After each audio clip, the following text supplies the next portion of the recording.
Bom dia, igreja! Sejam todos bem-vindos a mais um devocional.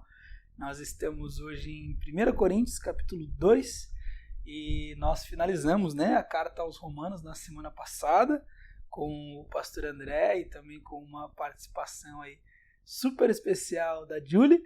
E hoje nós vamos começar o nosso estudo na carta que foi escrita também por Paulo para a igreja de Corinto. E como nós estamos introduzindo a carta, eu gostaria de fazer um resumo muito breve aqui, porque tem algumas coisas aqui em 1 Coríntios, algumas curiosidades que são muito, muito interessantes para nós. Então, 1 Coríntios, ou primeira carta aos Coríntios, é mais uma carta escrita por Paulo, para uma igreja que ele plantou no final da sua segunda viagem missionária. Ele ficou por ali em Corinto mais ou menos 1 ano e meio, e aí ele planta a igreja e fica por ali, então, esse longo período discipulando, ensinando, aconselhando e instruindo os crentes daquela igreja. E depois ele parte, então, para Éfeso, na Ásia, e é de Éfeso que ele escreve essa carta aqui que nós temos acesso e que nós vamos estudar aí nas próximas semanas. 1 Coríntios não é a primeira carta de Paulo aos Coríntios, tá? Ele já tinha escrito e enviado uma outra carta para a igreja, mas não se sabe o paradeiro da carta e nós não temos acesso a ela. A gente sabe que essa aqui não é a primeira carta por causa de uma referência que Paulo faz, ainda aqui em 1 Coríntios ele faz uma referência dessa primeira carta que ele escreveu. Então, essa carta aqui que nós vamos estudar, 1 Coríntios, na verdade uma resposta de Paulo a um questionamento que a igreja tinha feito para ele. Tá? Lá no capítulo 7 de 1 Coríntios, Paulo ele diz assim: quanto ao que me escreveste, é bom que homem não toque mulher. Então a carta é na verdade uma resposta para alguns problemas que a igreja de Corinto estava enfrentando ali. Paulo ele ficou sabendo desses problemas através de uma irmã lá da congregação, a Chloe. Chloe ela viajou para Éfeso e aí quando ela visitou Paulo, ela levou então essa informação de que na igreja de Corinto as coisas não estavam muito bem, estavam meio esquisitas, Havia muita coisa, estava fora, estava em desacordo com o que ele tinha ensinado, e a galera estava meio que esquecendo das coisas que Paulo tinha instruído, e aí isso estava gerando então muita divisão e muita contenda naquela igreja. Então Paulo ele escreve essa carta como que trazendo uma resposta e uma solução de Deus para os problemas que a igreja de Corinto estava enfrentando. E Paulo ele sempre foi muito estratégico. Ele escolhia com muito critério e com bastante estratégia as cidades que ele ia passar e principalmente onde é que ele plantaria igrejas. E Corinto era uma das maiores cidades daquela época. E é aqui que a gente começa a entender o porquê dele ter ficado tanto tempo por lá e dele ter escolhido plantar uma igreja naquela cidade. Uma das razões é com certeza a sua localização geográfica. Primeiro que Corinto ela ficava muito próxima da capital de Atenas lá. E também porque era em Corinto que ficavam dois dos maiores portos daquela época. Então aí por causa dos portos, tinha gente do mundo todo entrando e saindo da cidade o tempo todo dia. Então evangelizar Corinto era um plano muito estratégico de Paulo e foi com certeza essa uma das razões dele ter ficado tanto tempo ali, tanto tempo ali e até ter plantado a igreja. A cidade de Corinto ela tinha sido destruída totalmente pelos romanos e ela foi reconstruída do zero há menos de 100 anos da época do Paulo. E você deve imaginar que é mais fácil evangelizar uma cidade nova do que uma cidade já antiga, onde a galera já tem uma tradição religiosa enraizada, onde o povo ele já está inserido numa cultura. E aí dá mais trabalho desconstruir do que começar alguma coisa do zero. E ainda que Corinto fosse uma cidade muito intelectual, próspera, tinha uma cultura também muito forte, Corinto era uma cidade completamente depravada moralmente. Inclusive tem no vocabulário grego uma palavra que eu obviamente não vou me arriscar a pronunciar, porque eu imagino que o Spiller vai assistir isso depois. Tem uma palavra que diz assim, viver como um Corinto, e que significa viver bêbado na corrupção moral. Então não era mole, gente. Corinto tinha essa fama principalmente por causa da prostituição. A galera ali, eles confundiam a prática da religião com a prática sexual. E para você ter uma ideia, Afrodite, que é a deusa do amor, ela era adorada e o templo dela era numa acrópole, uma montanha com mais de 560 metros de altura, e a montanha já era na parte mais alta da cidade.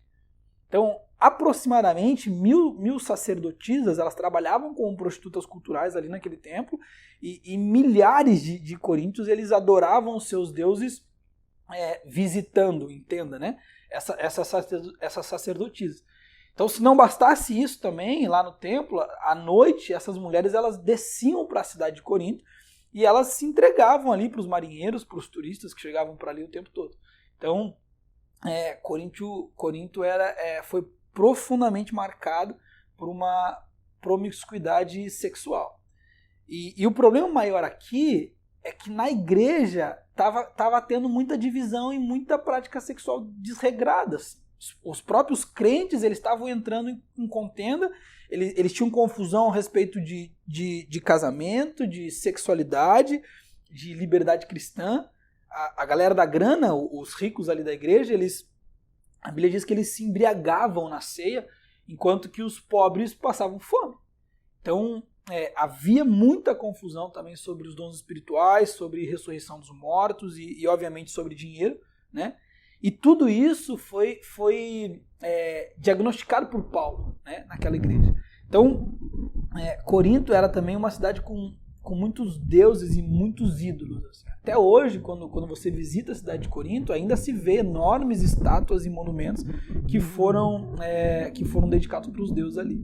Então, por ver a cidade perdida numa infinidade de deuses, Paulo ele entende que eles precisam conhecer o Deus verdadeiro. E aí Paulo ele começa então o trabalho naquela cidade.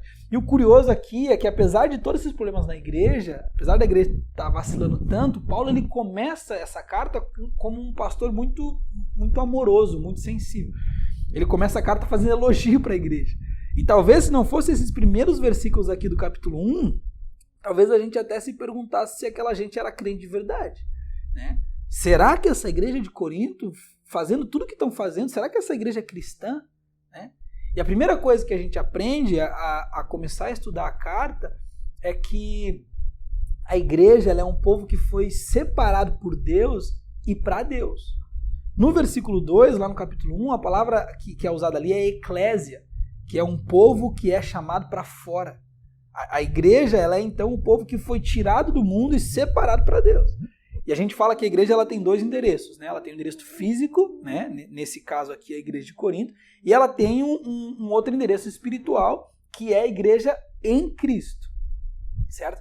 E a igreja ela se move, ela existe em duas dimensões.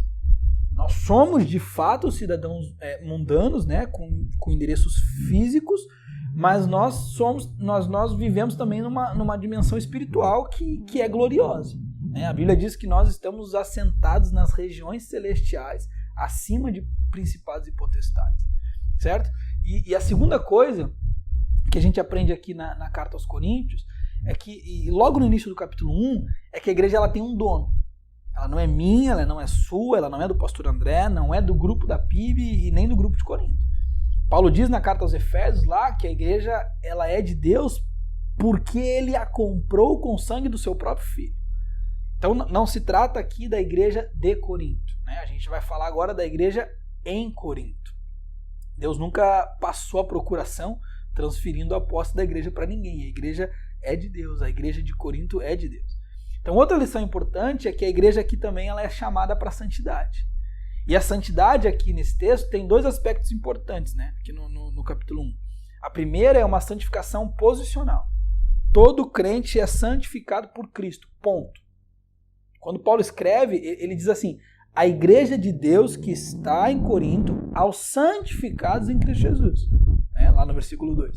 Então toda pessoa que crê de fato em Jesus é santa. Algumas teologias vão ensinar que a pessoa ela se torna santa depois que ela é canonizada, né? Quando ela morre. E não é isso que a Bíblia nos ensina. A canonização ela não tem esse poder. Ser santo é estar em Cristo. Essa é a santificação posicional. Eu estou em Cristo e por isso eu fui separado por Deus para sempre. Só que Paulo ele continua no versículo 2, ele diz assim, a igreja de Deus que está em Corinto, que foi chamada para ser santa. Aos que foram chamados para serem santos. E agora parece contraditório, né? Se eu já sou santo, então por que eu fui chamado para ser santo? Porque a primeira santificação aqui, ela é posicional. E a segunda, ela é processual. Quem está em Cristo é chamado para andar com Cristo e quem está em Cristo precisa ser transformado contínua e progressivamente à imagem dele todos os dias. Essa é a santificação processual. Essa santificação aqui, ela é progressiva. E ela só termina no dia glorioso do Senhor. E ainda no capítulo 1, logo depois de elogiar a igreja, de lembrá-los, né, quem eles são em Cristo, Paulo ele começa então a tratar dos problemas de divisão que estavam atrapalhando o crescimento espiritual da igreja. Nós não vamos entrar em detalhe aqui por uma questão de tempo, tá? Eu só preciso que você entenda o contexto todo da carta para a gente poder entrar agora, de fato, no capítulo 2. Um dos principais problemas da igreja de Corinto é que eles estavam misturando o evangelho. Né? O evangelho que é simples, eles estavam misturando com sabedoria humana e com filosofia. O pastor André ele sempre fala aqui que a gente prega um evangelho sem mistura, né? Lá era diferente. Lá era o evangelho e aí mais um pouquinho de filosofia, um pouquinho de sabedoria humana, um pouquinho disso e daquilo, e foram acrementando ali e acabando com tudo. E Paulo ele tinha sabedoria humana de sobra, né? Ele estudou na mais renomada escola da época e aos pés de Gamaliel. Então, filosofia, sabedoria, falar difícil, falar em público, isso tudo era fichinha para Paulo. Mas olha o que ele diz no capítulo 2, logo no início, diz assim: irmãos, na primeira vez que eu estive com vocês, eu não usei palavras eloquentes e nem sabedoria humanas para lhes apresentar o plano secreto de Deus, pois decidi que enquanto eu estivesse com vocês, me esqueceria de tudo, exceto de Jesus Cristo, aquele que foi crucificado. Eu fui até vocês em fraqueza, atemorizado e trêmulo. Minha mensagem e minha pregação foram muito simples. Em vez de usar argumentos persuasivos e astutos, eu me firmei na demonstração do Espírito e do poder. Eu agi desse modo para que vocês não se apoiassem em sabedoria humana, mas no poder de Deus. Só até aqui por enquanto. E até aqui, no versículo 5, Paulo ele relembra a igreja de algumas verdades. Em primeiro lugar, ele lembra sobre o conteúdo do evangelho. Olha lá o versículo 2, ele diz assim: eu me esqueceria de tudo, exceto de Cristo. Então, enquanto eu estiver com vocês, eu não vou me preocupar com mais nada que não seja Cristo e esse Cristo crucificado. É isso aqui que importa. A cruz, ela aponta para a justiça e para o amor de Deus e todo o evangelho é centralizado na pessoa do Cristo e nele crucificado. Então Paulo ele escandaliza a cidade de Corinto ao dizer que é só no Cristo crucificado que se encarna a verdadeira sabedoria de Deus, certo? Em segundo lugar, Paulo ele nos lembra da sua dedicação exclusiva ao evangelho. Quando Paulo diz que não usou palavras eloquentes, nem sabedoria humana para apresentar para eles o evangelho, o que Paulo tá querendo dizer é que ele não foi para Corinto para montar um fã-clube. Ele não precisava ficar falando bonito e pregando um monte de coisa complicada para ganhar admiração de ninguém. O único objetivo ali é anunciar o plano de Deus. Ele foi para Corinto para glorificar a Deus, pregando o evangelho de Jesus Cristo, e é esse aqui que deve ser também o nosso objetivo como cristãos. né? Paulo ele entendeu que Cristo é tudo em todos e agora é só isso aqui que importa, do resto ele se esquece. Esse aqui é o foco e o objetivo da vida dele. Não há outra mensagem, não tem outro evangelho que o crente deva compartilhar que não seja Cristo e este crucificado. O reverendo Hernandes Dias Lopes ele vai dizer que a pregação do evangelho é a grande responsabilidade da igreja e a maior necessidade do mundo. E na continuação do versículo 4, Paulo ele é enfático, né? Ele diz assim: a minha mensagem e a minha pregação foram muito simples. Em vez de usar argumentos persuasivos e astutos, eu me firmei no poder do Espírito, na demonstração do Espírito.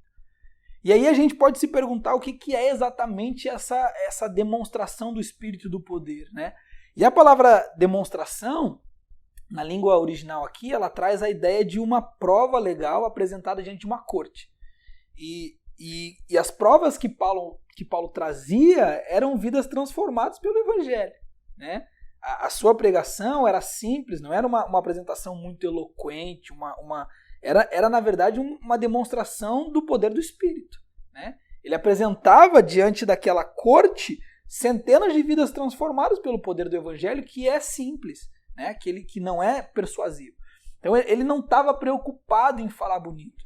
A preocupação dele era pregar sobre a cruz de Cristo para que algumas vidas fossem transformadas, né? Paulo ele disse aos Coríntios assim: meus irmãos, quando eu cheguei até vocês, eu não quis ser um filósofo ou um orador. Antes eu resolvi anunciar o evangelho que transforma vidas. É esse aqui o nosso foco, sabe, igreja?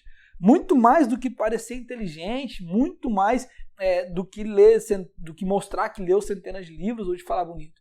A missão da igreja é anunciar o evangelho de Jesus de forma simples, como ele é, né? Para que vidas sejam transformadas. E aí, nos próximos versículos, Paulo ele fala sobre a origem da verdadeira sabedoria.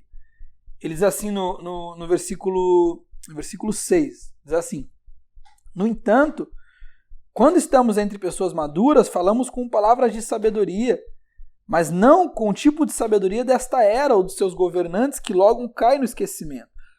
Pelo contrário, a sabedoria a que nos referimos é o mistério de Deus, seu plano antissecreto e oculto, embora ele o tenha elaborado para nossa glória antes do começo do mundo. E a gente aprende aqui, então, que a verdadeira sabedoria, a sabedoria de Deus, não é sobre filosofia, né? É sobre Cristo e Cristo crucificado, é o que a Bíblia diz. A verdadeira sabedoria ela não tem a ver com homens, ela vem de Deus. Inclusive, Paulo ele diz que essa sabedoria ela não tem um início nesse mundo aqui. Ela é desde a eternidade. O versículo 7 diz assim: embora ele o tenha elaborado para a nossa glória antes do começo do mundo. Então a nossa salvação ela foi planejada por Deus antes da fundação do mundo. A Bíblia diz que o Cordeiro de Deus foi imolado antes da fundação do mundo. Então, o plano de salvação e Cristo crucificado não é um plano B de Deus.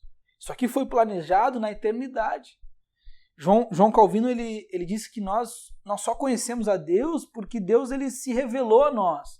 A gente só entende sobre o plano de Deus porque Deus se revelou a nós. O conhecimento de Deus ele não se dá através de investigação humana, mas da revelação de Deus. Então não se pode conhecer através de sabedoria humana. Tudo o que se sabe é só o que o próprio Deus quis nos revelar. Essa é a verdadeira sabedoria, né? Que é o Evangelho. E agora, olha comigo o versículo 8. Os governantes dessa era, por sua vez, não a entenderam, pois se a houvessem entendido, eles não teriam crucificado o Senhor da glória. A palavra que aparece aqui, ela descreve as autoridades romanas e judias que crucificaram o Senhor. E ele diz que eles não a conheceram, porque se tivessem conhecido, eles jamais teriam crucificado o Senhor da glória. As autoridades romanas, ainda que com toda a sua sabedoria humana, eles só crucificaram Jesus porque eles não foram capazes de identificá-lo, de conhecê-lo, sabe? Os intelectuais desse mundo, eles não têm discernimento espiritual, eles são cegos espirituais. É por isso que Jesus, ele está na cruz e ele diz assim, Pai, perdoa-os, eles não sabem o que fazem. Essa gente que é inteligente, que é estudada, que fala bonito, eles não têm sabedoria nenhuma. Perdoa-os, Pai. Entende? E preste atenção num detalhe maravilhoso do evangelho aqui. Paulo está dizendo que a ignorância, a falta de sabedoria espiritual, ela é aqui a causa de um mal, né? Mas ela também é a causa de um bem. Ela é a causa de um mal porque eles crucificaram o Senhor da glória. Essa foi a coisa mais terrível. Foi uma injustiça, porque Jesus era inocente. E foi de uma profunda ingratidão, porque por onde Jesus passou, ele fez o bem. Foi cruel porque eles crucificaram o Senhor da glória. E foi de uma perversa impiedade porque eles crucificaram o próprio Filho de Deus, que é o Salvador do mundo. E aí note que um caos que causa mal, um imenso mal, ele pode terminar causando um bem. Paulo ele liga o fato de crucificarem o Senhor da glória com o versículo 9, diz assim, mas como está escrito, ou seja, a crucificação de Jesus ela vai abrir as portas para algo extremamente glorioso. Como está escrito, olho nenhum viu, ouvido nenhum ouviu, e mente nenhuma imaginou o que Deus preparou para aqueles que o amam. Aleluia!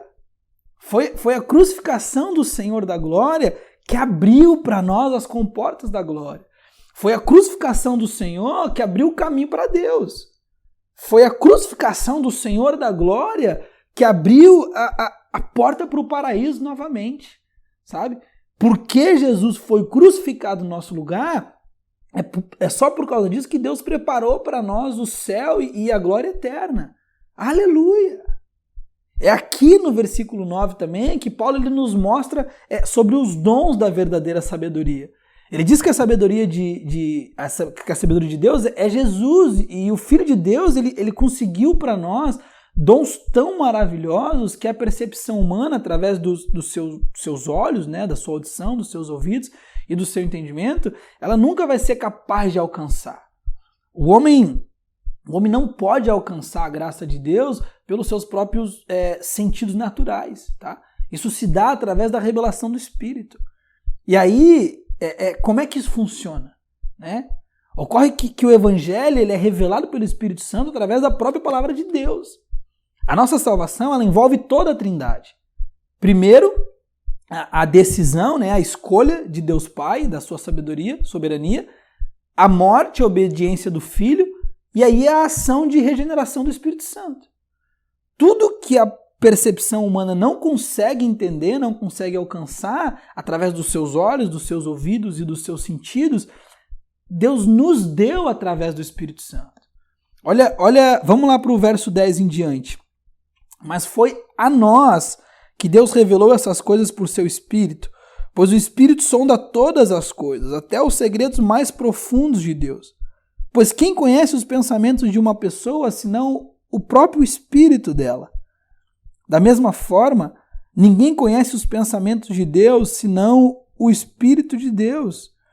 E nós recebemos o Espírito de Deus e não o Espírito deste mundo, para que conheçamos as coisas maravilhosas que Deus nos deu gratuitamente. Olha só que coisa maravilhosa. A gente já entendeu no início do estudo que todo o que crê em Jesus é salvo por Ele, né? Santificado por Ele, e agora o Espírito Santo de Deus habita em nós. Até aqui, ok. Agora olha só, Paulo ele está dizendo aqui que nós não nos tornamos sábios recebendo alguma informação de fora para dentro, não é nada externo. Nós nos tornamos sábios quando o Espírito Santo, que é o agente da verdadeira sabedoria, ele passa a habitar em nós. No momento em que você crê em Cristo, o seu corpo se torna templo do Espírito Santo. Você é selado pelo Espírito Santo, você é batizado pelo Espírito Santo no corpo de Cristo. E agora ele permanece em você para sempre, te revelando a verdadeira sabedoria que é Jesus.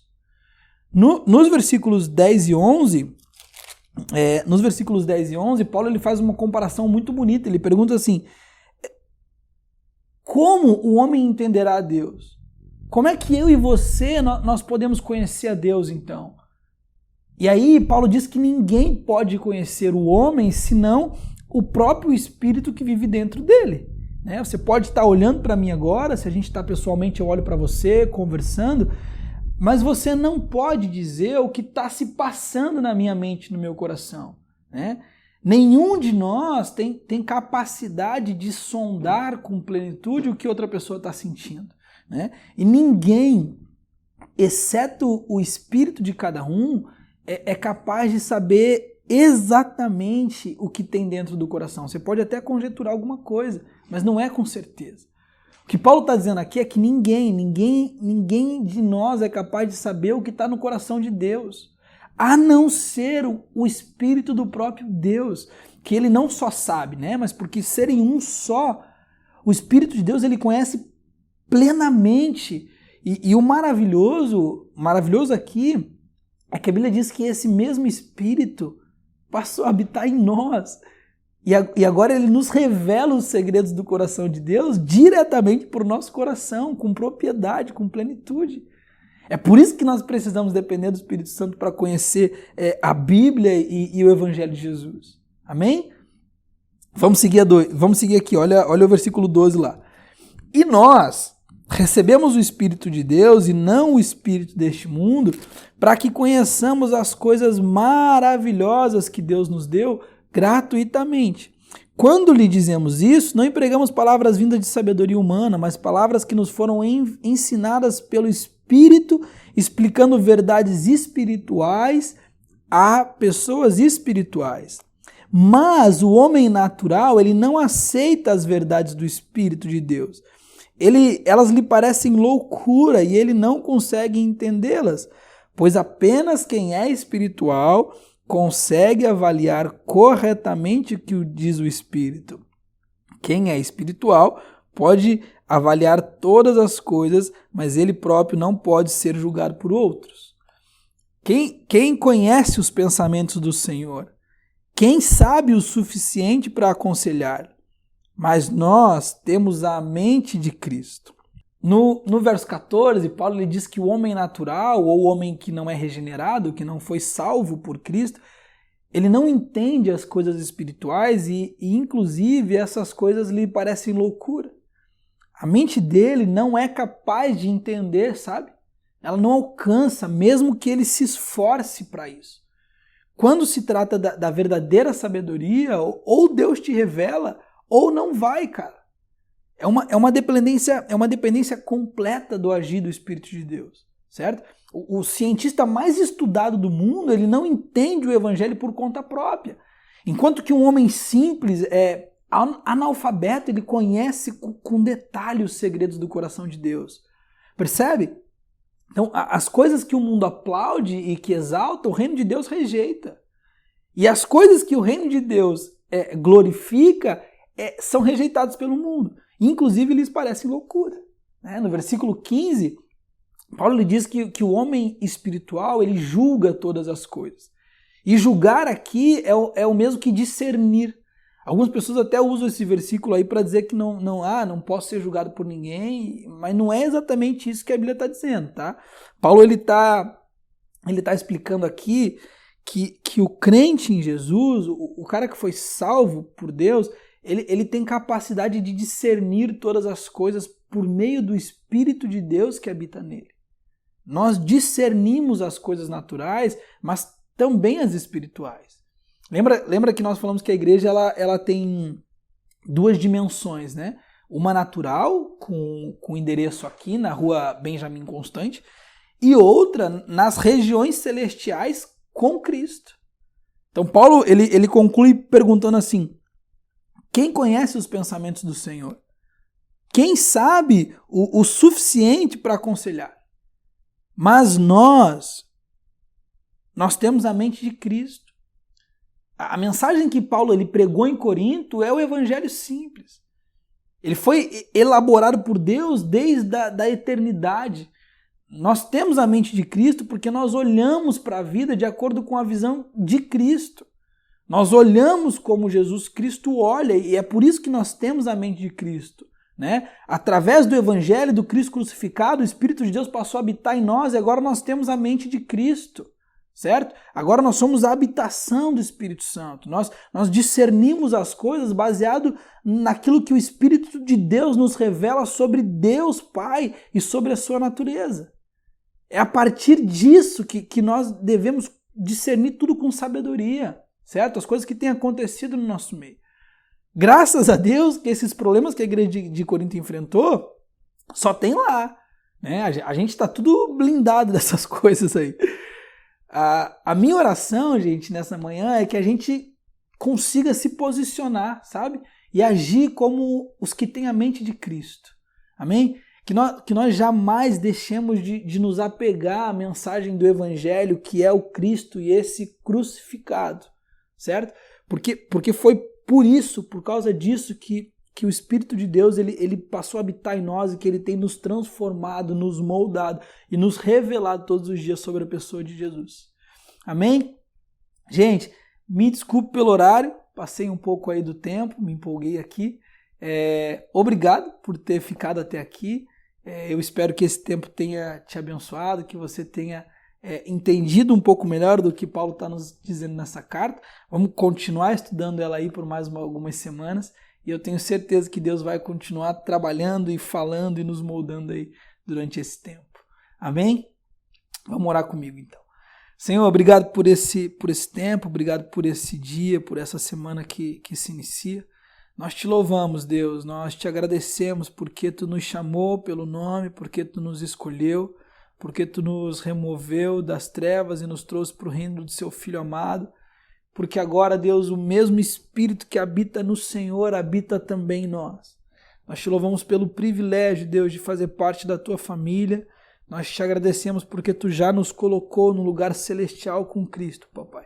Nós te louvamos, nós pedimos que o Senhor nos ajude, que até a sua vinda, que até o dia do glorioso do Senhor, que nós possamos nos posicionar, que nós possamos caminhar, que nós possamos tomar as nossas decisões e ações baseadas na mente que Cristo nos deu. Obrigado, Senhor, por esse tempo, obrigado pela vida dos meus irmãos que estão comigo aqui e obrigado também pelas coisas que o Senhor já tem feito nas nossas vidas. Em nome de Jesus, amém. Obrigado, gente. Semana abençoada aí para vocês. Até a próxima. Deus abençoe.